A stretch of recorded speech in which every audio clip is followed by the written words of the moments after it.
Oke, Sobat Softer, Mimin akan melanjutkan ceritanya. Tapi seperti biasa yang belum bantu tekan tombol like, terlebih dahulu bantu tekan tombol like-nya. Terima kasih sesudah dan sebelumnya. Gas! Selasa, 7 November 2023. Ikan tidak mau menerima umpan. Bab 6856 sampai bab 6860. Ye Chen sedikit terkejut mendengar bahwa keluarga Rothschild benar-benar akan bekerja sama dengan raja narkoba seperti Gustavo Sanchez. Menurutnya, keluarga Rothschild sudah menjadi keluarga terkuat di dunia. Dengan sejarah ratusan tahun, mereka pasti merupakan keluarga besar yang sangat menghargai bulunya. Mereka pasti tidak akan terlibat dengan kelompok kriminal yang melakukan pembunuhan, pembakaran dan perdagangan narkoba. Tentang hubungan. Oleh karena itu, keluarga Rothschild bekerja sama dengan Gustavo, bahkan memenjarakannya di penjara karena pembantu rumah tangga, yang memang merupakan hal yang tidak masuk akal menurut Ye Chen. Melihat Ye Chen sedikit bingung, Lukas merendahkan suaranya dan berkata, pemerintah AS telah berusaha mengekstradisi Gustavo ke negaranya untuk diadili. Gustavo juga secara terbuka dan sembunyi-sembunyi berperang dengan pemerintah Meksiko, dengan harapan tidak awalnya Gustavo dan anak-anaknya rela membuat keributan di Meksiko untuk menghalangi mereka begitu pemerintah Meksiko memutuskan untuk mengekstradisi mereka. Namun pada akhirnya keluarga Rothschild lah yang menjadi penengah dan akhirnya Gustavo Tafo menyetujuinya untuk diekstradisi ke Amerika Serikat untuk diadili. Tetapi syaratnya adalah Amerika Serikat tidak dapat menjatuhkan hukuman mati dan dia harus menjalani hukumannya di penjara yang dikendalikan oleh keluarga Rothschild. Mengatakan itu, Lukas menambahkan, meskipun Gustavo menikmati hak istimewa yang besar di sini, pada kenyataannya penjara ini tidak ada gunanya baginya. Selama dia mau, dia bisa pergi kapan saja. Saya sedang mencuci pakaian. Seorang informan di DPR memberitahuku suatu kali dalam beberapa kesempatan seseorang mengambil kesempatan pengiriman malam untuk mengantarkan seorang pria dengan bentuk tubuh dan pakaian yang mirip kepada Lukas, dan kemudian diam-diam mengirimnya pergi pada malam berikutnya. Dan aku juga mendengar Gus beberapa kali dalam semalam. Tafo tiba-tiba merasa tidak enak badan dan pergi ke rumah sakit, tempat dia menginap sepanjang malam. Saya berspekulasi bahwa Gustavo sering menyelinap keluar di malam hari, dan orang yang diam-diam diusir hanya akan berbaring di rumah sakit untuknya sepanjang malam. Ye Chen tersenyum tipis. Saya tidak menyangka keluarga Rothschild yang terkenal akan berusaha sekuat tenaga untuk menjadi pengedar narkoba.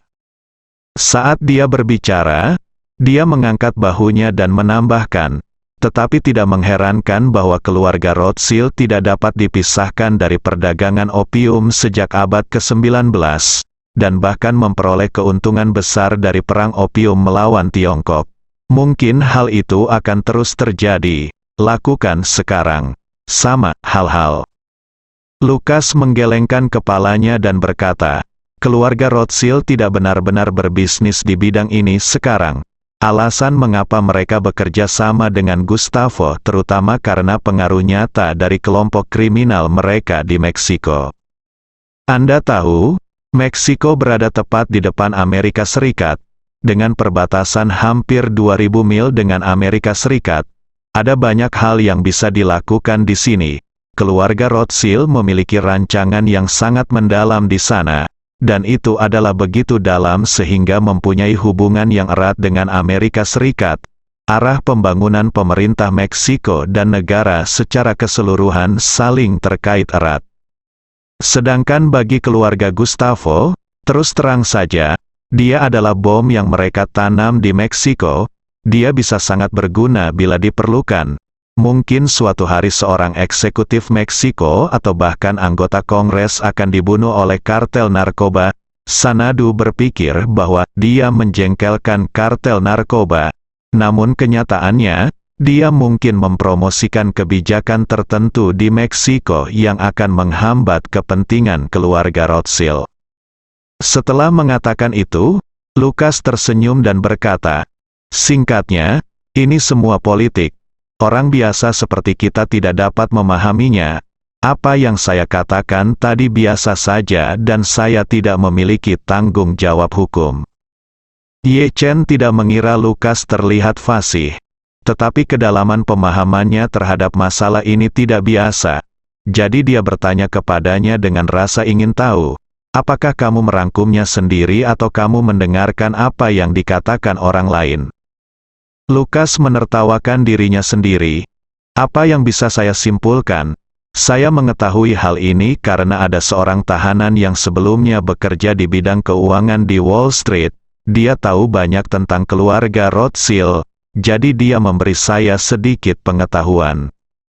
Saat berbicara, Lukas menambahkan, "Orang itu juga mengatakan kepada saya bahwa, sebenarnya, alasan utama mengapa keluarga Rothschild diam-diam mengendalikan penjara sederhana di Brooklyn ini adalah karena terlalu dekat dengan Wall Street dan tidak cocok untuk mereka."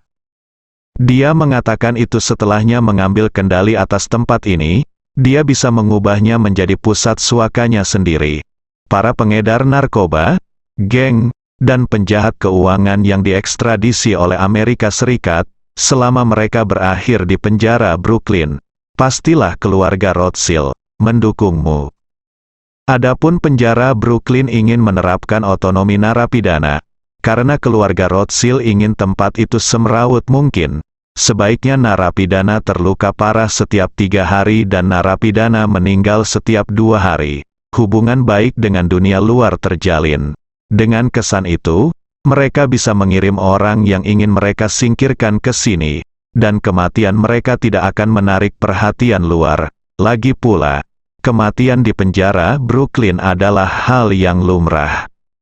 Saat dia berbicara, sekelompok pria berotot dengan tato di lengan, leher, dan bahkan wajah mereka berjalan keluar dari pintu masuk area penjara kedua.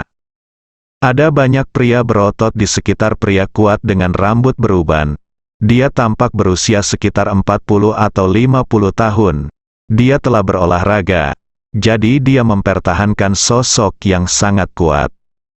Lukas berkata kepada Ye Chen, pria berambut abu-abu itu adalah kepala distrik kedua, Joseph Norris.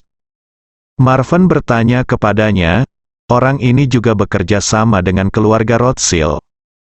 Lukas menggelengkan kepalanya, "Dia tidak melakukannya. Dia telah berada di penjara ini selama bertahun-tahun. Sebelum keluarga Rothschild mengambil alih penjara ini, dia sudah menjadi bos di sini. Kemudian, keluarga Rothschild mengambil alih. Setelah ini, penjara diubah menjadi 2 pavilion. Norris ditempatkan di pavilion kedua dan yang pertama diberikan kepada Gustavo." Berbicara, Lukas menambahkan, "Menurut spekulasi saya, keluarga Rothschild hanya ingin menggunakan Joseph untuk mengendalikan Gustavo. Jika Gustavo dibiarkan mendominasi di sini, itu tidak baik bagi keluarga Rothschild. Tangani saja secara langsung. Dengan begitu, dia akan hidup dengan nyaman. Gustavo harus sedikit berhati-hati meninggalkan Joseph di sini. Toh, meski kekuatan Gustavo kuat, sebagian besar ada di Meksiko. Kekuatan Yusuf, meski tak sebaik Gustavo, mampu merespons segalanya. Jika suatu saat dia benar-benar ingin putus dengan Gustavo, selama dia berteriak, banyak tahanan di area pertama yang akan mendukungnya. Termasuk kamu yang barusan, dekan itu." Ye Chen mengangguk sedikit dan menutupi Gustavo. Tapi dia tidak bisa membiarkan Gustavo hidup terlalu nyaman. Dia juga memiliki cambuk untuk menggerakkan tangannya dari waktu ke waktu. Tampaknya keluarga Rothschild mempunyai ketertarikan yang besar terhadap Gustavo. Wu juga sangat cerdik dalam pendekatannya. Saat ini, begitu Joseph masuk, dia membawa adik laki-lakinya dan berjalan ke area lain dekat jendela sisi selatan. Selama periode ini, banyak anggota geng yang melihatnya dan menyapanya dengan penuh hormat. mereka memiliki beberapa kualifikasi yang terdalam, bahkan menjabat tangannya dan memberinya tos.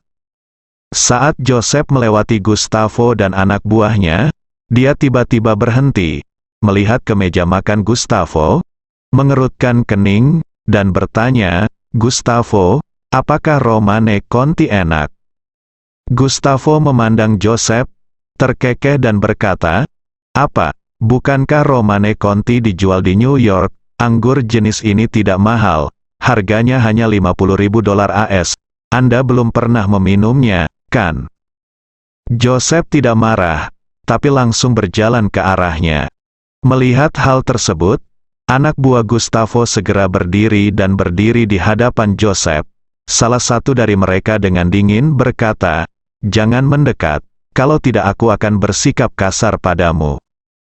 Joseph memandangnya dan berkata dengan sinis, "Saudaraku, ini bukan Meksiko. Ini New York, Amerika Serikat. Beraninya kamu begitu sombong di New York. Apakah kamu benar-benar berpikir bahwa orang Meksiko bisa menggunakan narkoba, pedagang manusia lari, merajalela di seluruh dunia?"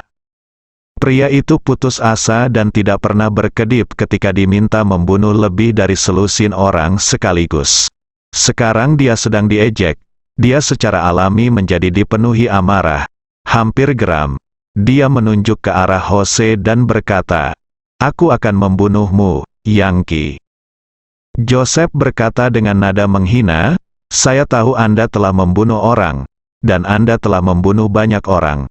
Tetapi tidak ada gunanya, nak. Sudah kubilang, ini New York. Ini bukan tempat bagi orang Meksiko untuk menjadi sombong. Tidak masalah betapa kejamnya kamu nantinya, Anda hanya bisa tinggal di Meksiko. Wilayahnya sombong, dan ketika Anda sampai di sini, bukankah Anda masih harus menjadi anjing Gustavo di penjara?"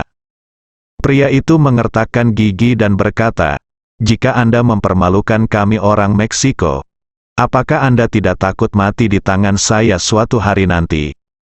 Joseph berkata dengan nada menghina, "Kamu bukan apa-apa, percaya atau tidak. Selama saya mengucapkan sepatah kata pun, semua gangster di New York akan memburu pengedar narkoba Meksiko Anda di jalanan New York mulai malam ini. Bos Anda punya banyak orang-orang, bagaimana dia bisa memimpin mereka? Ribuan orang datang ke New York untuk membunuh." Pria itu tidak tahan lagi dan tangannya yang terkepal hendak segera mengenai Joseph. Saat ini, Gustavo tiba-tiba berteriak, "Alberto, tutup mulutmu." Orang Meksiko bernama Alberto itu harus menahan amarah di dalam hatinya. Ketika Jose melihat bahwa dia tidak lagi berbicara, dia memasang wajah menghina, mendekati Gustavo, mengambil botol Romane Conti, yang masih setengah penuh, dan berkata kepada Gustavo, "Saya akan mengambil anggur untuk mencobanya. Setelah kamu mencobanya, ingatlah untuk meninggalkanku sebotol saat nanti ada barang bagus seperti ini yang datang." Gustavo tidak marah dan berkata sambil tersenyum, "Salahku, lain kali aku akan menyiapkan beberapa botol untukmu." Setelah itu, dia bertanya kepada Joseph, "Apakah kamu membutuhkan kendi dan segelas anggur?" Joseph menyesap beberapa kali langsung dari botolnya, lalu bersendawa dan berkata sambil tersenyum, "Gelas anggur jenis apa yang kamu gunakan? Itu bukan gayaku." Setelah mengatakan itu, dia mengulurkan tangan dan mengambil sisa separuh bagian atas steak dari piring daging Gustavo, memasukkannya ke dalam mulutnya dan menggigitnya besar-besaran. Sambil mengunyah dia mengumpat dan berkata, "Brengsek, kenapa aku tidak melakukannya? Kita buat. Apakah Anda makan steak seperti ini? Jika nanti hal ini terjadi lagi, saya pikir kita bisa mengadakan kerusuhan di penjara sebagai protes." Gustavo tersenyum dan berkata, "Joseph, jika kamu ingin makan steak, katakan saja padaku dan aku akan menyiapkannya untukmu. Mengapa mengambil langkah besar?" Joseph mengangguk, menunjuk ke arah Gustavo dan berkata, "Sebaiknya kamu mengambil langkah selanjutnya." Setelah berbicara, Dia melambaikan tangannya dan berkata dengan malas, "Ayo, jangan lupa apa yang kamu katakan. Siapkan aku beberapa botol anggur yang enak. Aku akan membutuhkannya besok." Gustavo memperhatikan Joseph berjalan pergi dan duduk di area lain. Ekspresinya perlahan menjadi suram. Alberto yang baru saja bertanya dengan suara rendah berkata, "Bos, apakah Anda ingin saya membunuh orang Amerika itu? Selama Anda mengucapkan sepatah kata pun, saya akan langsung memasukkan pisau ke otaknya dan mengaduknya beberapa kali." Gustavo bertanya, "Apakah kamu masih belum melihat niatnya?" Alberto menggelengkan kepalanya. "Bukankah dia di sini hanya untuk menimbulkan masalah?" Gustavo mencibir, "Dia datang menggangguku hanya untuk memprovokasi perselisihan dan memicu pertengkaran antara kedua belah pihak." Alberto segera berkata, "Bos, kami tidak takut padamu dalam perkelahian. Aku telah membunuh lebih banyak orang daripada wanita yang pernah bermain denganmu." Gustavo berkata dengan dingin, "Apakah Anda benar-benar mengira ini Meksiko? Jika Anda berani membunuh seseorang di sini, Amerika akan berani memasukkan Anda ke dalam sel di mana Anda tidak dapat melihat jari Anda dan akan menahan Anda di sana sampai Anda mati." Saat berbicara, Gustavo menambahkan, "Meskipun kalian semua adalah pembunuh terlatih, di tempat seperti ini, tidak ada senjata atau medan yang menguntungkan untuk bersembunyi. Sebagian besar keterampilan kalian harus digunakan. Anda memiliki keuntungan dalam hal jumlah. Ketika saatnya tiba, masing-masing orang Amerika ini dapat merobohkan bank dan menghancurkan Anda sampai mati. Jika Anda mati, saya tidak akan memiliki perlindungan di sini, dan saya akan tetap bertanya kepada Rothschild. Keluarga akan mengambil peduli sekelompok orang datang lindungi aku. Tapi begitu lebih banyak orang datang, keluarga Rothschild akan mendukung Joseph baru untuk memakanku." Karena itu, Gustavo menambahkan, sebenarnya ide keluarga Rothschild sangat sederhana, yaitu mereka tidak akan membiarkan saya menjalani kehidupan yang nyaman di sini. Mereka juga harus tahu bahwa kami akan pergi ke penjara Brooklyn sendirian. Tenaga kerja sudah diatur di dalam, jadi mereka juga pasti ingin kita menggunakannya sekarang. Anda juga mendengar apa yang Joseph katakan tadi, tentang memulai kerusuhan. Saya pikir dia tidak hanya membicarakannya, dia mungkin merencanakannya.